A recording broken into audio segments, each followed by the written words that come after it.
কক্সবাজারের সফুলদণ্ডী উপকূলে বাজারপাড়ার লবণ চাষী জিয়ার খান গেল বছর 3 কানি জমিতে লবণ চাষ করে লোকসান গুনতে হয়েছে প্রায় 1.5 লাখ টাকা। এবারও 3 কানি জমিতে লবণ মাঠ করলেও ন্যায্য মূল্য না পেয়ে চরম হতাশায় দিন কাটছে তার। আমরা লবণের দাম চাই, মনের পিছে 400 টাকারই পড়ছে। এখন আমরা পাইছি যে 200 টাকা করি, আমাদের আর 200 টাকার লস।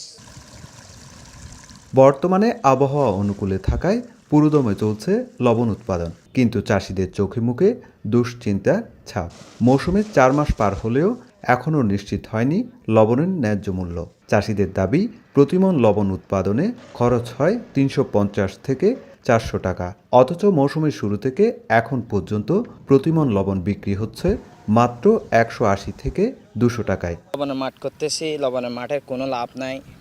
এখন লসের মধ্যে 2 বছর লস হয়েছে। ধরতে গেলে অনেক কষ্টে আছি। এখানে যেগুলা খাচ্ছে এগুলার বেতন উঠবে না, যেভাবে লবণের দাম আছে বর্তমান। ট্রু 700 ppm আকিশ বসির গ্লাস কেনার আগে দেখে নিলেই জিতবেন।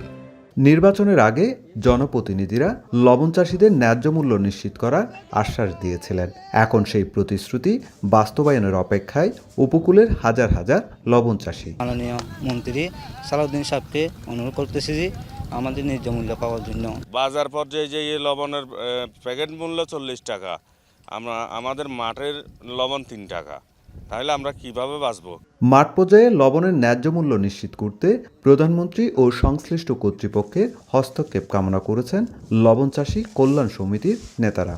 সেই ইন্ডাস্ট্রিয়াল সল্ট আমদানি করার জন্য তাদের রিকোয়ারমেন্ট কী, ওইটা অ্যানালাইসিস করার জন্য কোনো গভর্নমেন্টের কোনো তরফ থেকে কোনো ডিপার্টমেন্ট আছে বলে আমার মনে হয় না।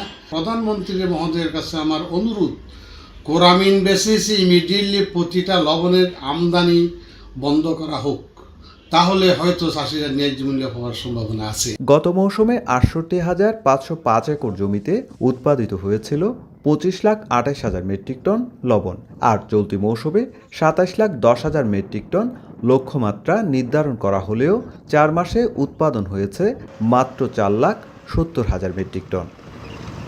সুজাউদ্দিন রুবেল, সময় সংবাদ, কক্সবাজার।